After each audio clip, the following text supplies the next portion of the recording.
So, yeah, thank you for that introduction. As mentioned, I've worked on. I'm non-technical, but I've worked on building recommendation engines for both the B2C space in terms of a news recommender system, and also now working on it in B2B in terms of building a matching engine for businesses to find firms of various kinds and find and hire professional services. So kind of B2B dating.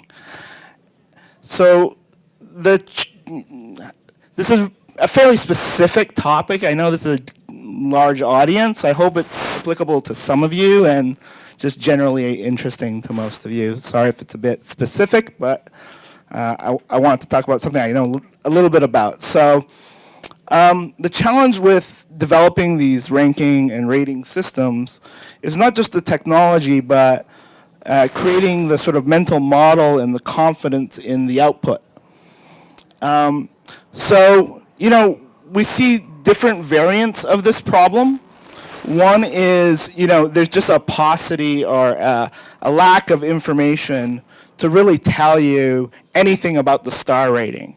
One's, 4.5 and the other one's 4, and you just don't know why. So that's one variant of the problem. The other is that you actually are getting quite a bit of information on each item. But the different dimensions of that information start to collide. And so why are these in this order? This is literally a search I did today. Like I said, I threw this together today. And, you have, one with 4.6 stars ranked below one with 4.4 stars, and the one with 4.4 stars has more reviews than the one above it with 4.4 stars. So it's certainly not for a lack of signal, but too many signals, and now I don't know why something's at the top. So why is this a tricky problem?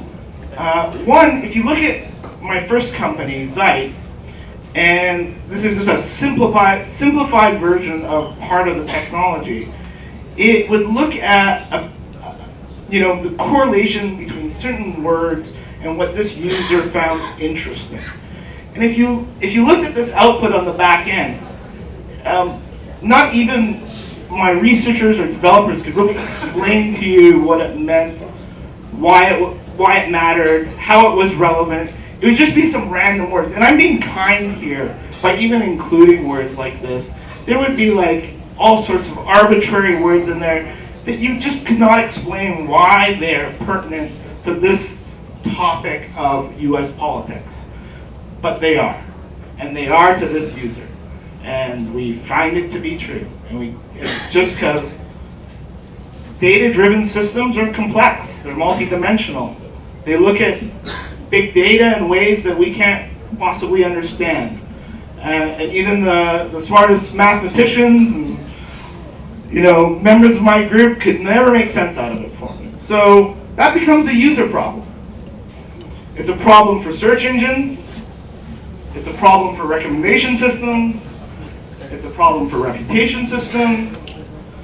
And it's a problem for a lot of other features inside systems and other types of products. You might have a BI product, you might have a competitive intelligence product, you might have some feature of your product, like an analytics dashboard, and you want to put some output in there, but it's hard to explain to the user why that piece of information is relevant to them. All the data work you've done, all the stuff that sort of surfaced that is not paying off because at the end of the day, the user themselves doesn't understand why this piece of information is relevant or how it came to be. So I want to be careful and sort of say, sometimes this problem is really not a problem. There's two instances where it's not a problem. That's when the user actually knows what they're looking for. So Google has a very eloquent explanation of why it's more relevant, or used to, uses it less. Why it's more, a very eloquent explanation of why it's more relevant than other search engines. Has to do with how links are like votes, and the pages with the most links are like the pages with the most votes, and the pages that get the most votes, their links are worth more, and so forth. And it makes a lot of sense. But Google never had to tell you that story. They did, it was good PR, it was part of the story, but at the end of the day, you used Google, you asked the question, you got back you got back the answer to the question you asked, and you never used another search engine again. So sometimes this problem is really not a problem. The other time it's not a problem is when you have some kind of unique inventory. So in the case of Netflix, for instance, it used to have this star system, and it was just terrible. A child could see that it was just not a good system, but it was undeniably the best system that could be built, and their best excuse was, hey, we have the Netflix prize, if you can do better, we'll give you $1 million. That was how they created the mental model that they give you good results. So they didn't really know, but I'd say it didn't matter, because you really couldn't get that inventory anywhere else. That they threw those star ratings on there was quite incidental to their core product offering. Now, interestingly, I think they did know, and this is purely speculative, that the star system was not really accurate, and they just changed it this year. Now it's 93% match instead of 4.5 stars. Because those stars were never a rating system at all, they were a personalized ranking system. But at the time Netflix was launched, that was a very familiar mental model for users, and so they chose that language over other language that's more confusing. The ethics of the situation were no doubt discussed. So here's a case study that kind of jumps over that ethical line. Reddit. You guys love it, and I'm sure a lot of you love it. One of the original crowdsourcing sites on the web. People are still familiar with Reddit. I am old, not that old, am I? Yeah, okay, good, all right. People still love Reddit. Okay, I thought just me and a bunch of other people. Okay, and the founders, the co-founders, wanted to do this crowdsourced news site. And they had lots of interesting links that they could put up there, but they had no way to kind of get this thing started. So they started out by just having pretend users. And the value of that to them was they could control the quality of the site until the crowd got big enough and such that they can control the tone of the output until they were happy with the tone and they could let it kind of go on its own. Now, you might have used Reddit for a good time, thinking you were joined by all sorts of users and you were commenting on each other's stuff and you were upvoting and downvoting and all that, and you weren't. And that's an example of this sort of blurry ethical line. At the end of the day, though, that interesting news link just became way more interesting just because there were people that were supposedly voting it up or down, commenting on it, and so forth. So it was an important part of building that service. They couldn't do it just presenting interesting links first. They couldn't bootstrap it that way. My first startup site, which was a personalized news app. So we really wanted to own personalized news. That was a segment that we thought hadn't been solved. There's all sorts of, crowdsourced news sites and so forth, and certainly there was variants of personalized news at the time, but we felt that was a category we could really own. But the reality was our output was far more complex than that. Personalization was a component of that, but it was one of many components. So we chose to shape the user's mental model of these recommendations such that we leaned on the personalization. Now this is both a technical problem and a business problem, right? We want to define that category. How far can we walk up to that line without stepping over that line? So how we personalized that? We overweighted personalization in the PR. We just hammered personalization. When we talked about personalization, we talked about Zeit, we talked about personalization. Just like you think Salesforce might have invented the cloud. Okay? And we presented users with a choice of niche topics they could pick from.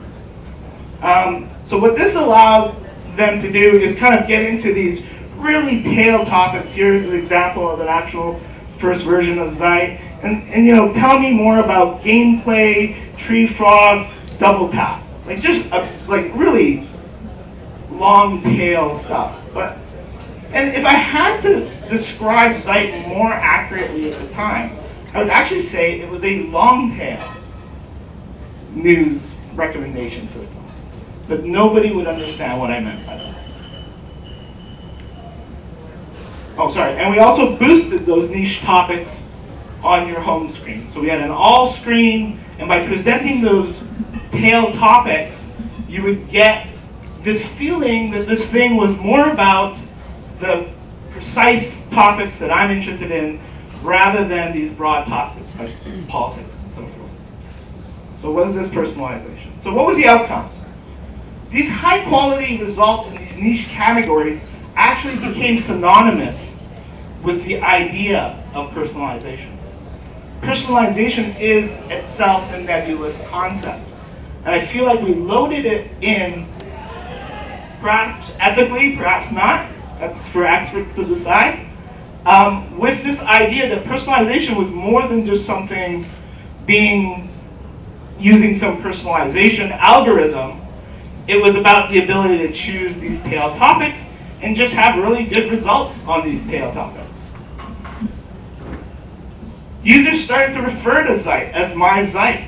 They felt it was so personalized that it became a noun in their vocabulary. And something we always played with trade names thinking, you know, we want to be like Google, use that a verb never even occurred to us we could be used as a noun.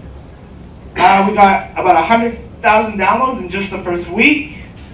And several months later, I had the option of taking VC financing or selling the company to CNN.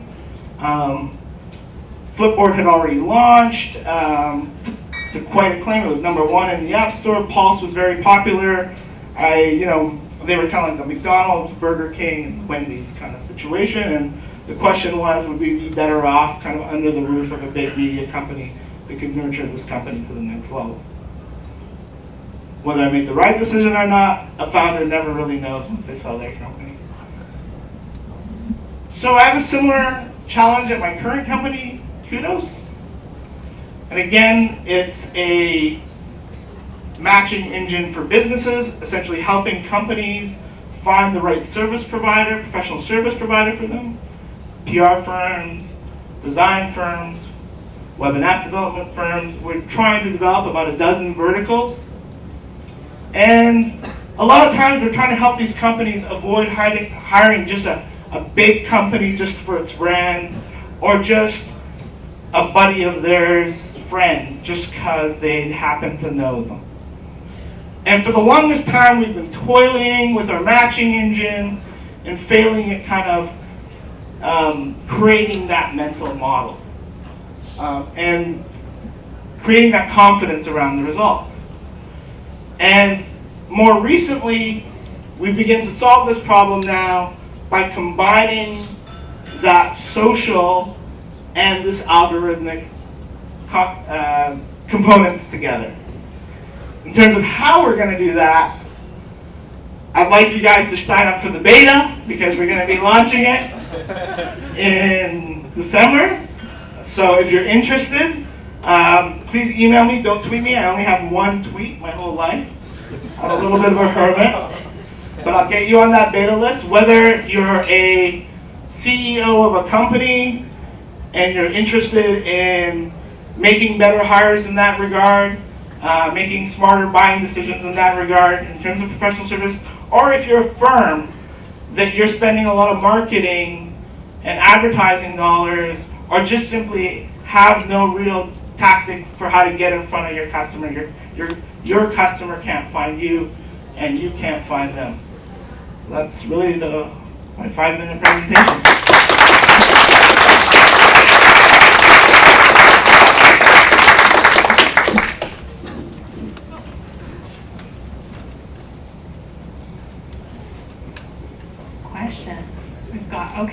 Okay. I can stand up here because I don't need to see my deck.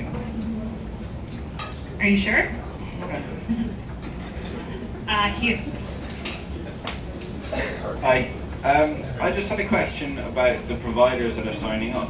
Do you have any benchmarks, or can any sign up and then the ratings sort of effectively judge quality over time? It's actually a bit of a different model. We have hundreds of thousands of firms on our site that we've opted in ourselves by crawling data about them from the web.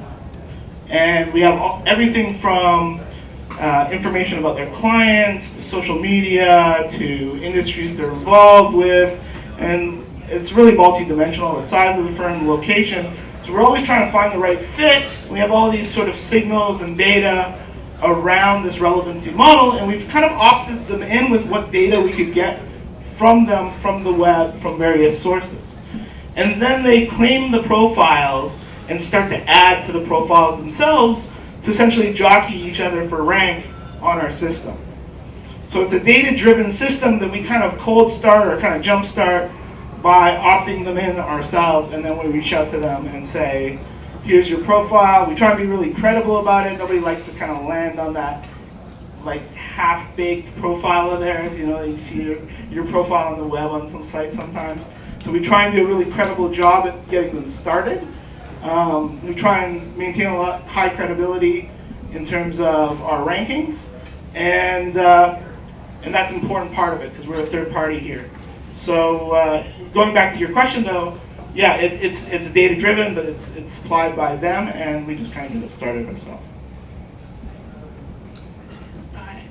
One over there. You want to come on over? Sorry. Oh, I can pass it over. That's all I was. So you say you didn't like the 5-star rating system. Curious on what your opinion is for peer-to-peer rating systems like Uber or Airbnb, where it's also used as a 5-star system. I would love to hear your opinion on that. No, it's not at all that I don't like them. I just think it's, and there's no problem with them per se. It's just the complexity of thinking about these systems and what the story they're trying to tell. So the challenges around having a star system are no different than the challenges around any system that sort of tries to represent relevancy, whether it be stars or percentage or what have you. In terms of this sort of bi-directional rating systems, I think they're a great idea where there's a bi-directional problem. If the problem is such that Yelp realizes, hey, bad customers at restaurants are as bad as restaurants not getting discovered, then Yelp should have it too. If they discover that, no, restaurants don't care about bad customers, then it's a useless feature. So it's really context dependent. There's a question over here.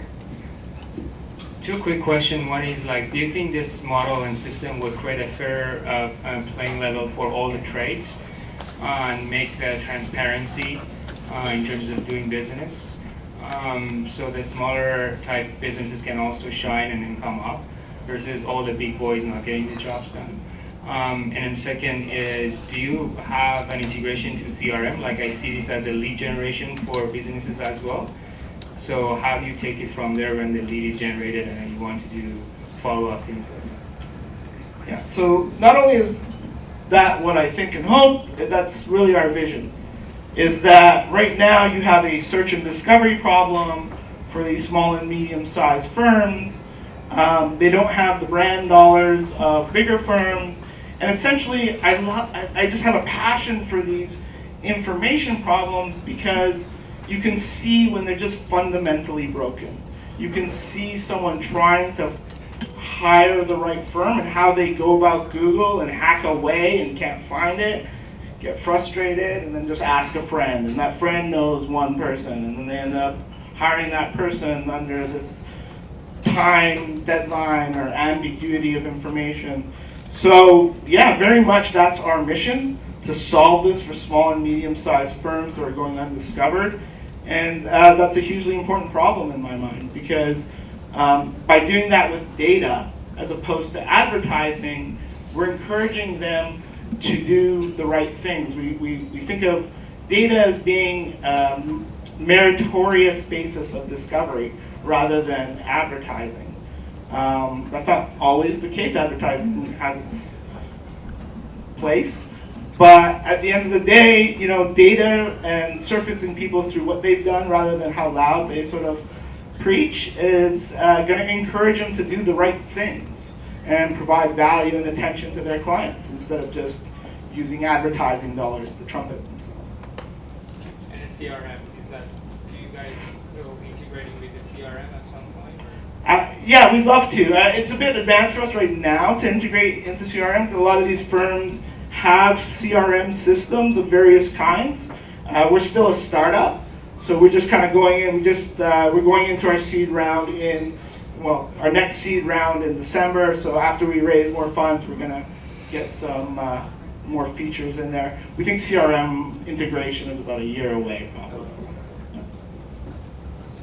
Having worked in an agency, I never, the CRM wouldn't be an issue. It's just getting the leads, and that's a hard thing when you're a small, medium agency. Anyways, side note. Any questions on this side? Okay, you've already asked one, so that's a no. The gentleman behind you, and then I have one last one over there, and then we're gonna move on to the next speaker. Two questions. One is what differentiates you from Alignable, a B2B social network? And secondly, do you think you would sell it off like Zeit if LinkedIn or someone comes along? That's an awesome question. Thanks, Nick. So, the bargain I made with myself, because I love Zeit, and Flipboard is its own product. It's not Zeit, even with Zeit's technology. For their own reasons, and their own business model, they have to make certain trade-offs, which are understandable. But it's not Zeit. So when you give away something you worked on for so long, you're kind of like giving, I won't draw the analogy of adoption or something, but it's like giving a piece of yourself away. And it's a tough bargain. So I sold my last company, and at that time I told myself, if I sell this one, I'll never sell another company. Because it's just too much to go through to let someone else, unless it was huge, and then I felt like it got to where I wanted it to get to. So it would have to be enormous before I'd sell it. I'm sorry, what was your first question again? Alignable. They sort of. Differentiation, right? Okay, yeah. So let's take I think the biggest site on everyone's mind is probably LinkedIn, maybe. Right. So how is it differentiated with LinkedIn? So you go to LinkedIn. LinkedIn is like a social network. It's for on the paid side, it's kind of for recruiters. But you can never really go to LinkedIn and say, "Hey, LinkedIn, I'm looking for a medium-sized firm in San Francisco that does technology PR for cybersecurity companies. Rank them on the basis of relevance for me." And it's not really a ranking system. It's a social networking system. So it doesn't really help you solve that particular hiring or procurement problem. So we look at it ourselves as really just quite different. It's a platform, a marketplace for buyers and sellers. And there are some overlapping features that make them look similar, but their goals are very different. Last question. You said you got 100,000 downloads in your first week when you launched Zeit. Were you ready for that? Did you have tech debt? Was it like, oh my god, we have so many users, how do we handle this? Yeah, trauma still. We weren't expecting that. We went down for hours at a time. We stayed up for 38 hours straight. One of my developers attempted to sleep for 15 minutes on the couch. He went down for 15 minutes, and then he just popped back up. He was like, I can't sleep. So it was a very intense launch.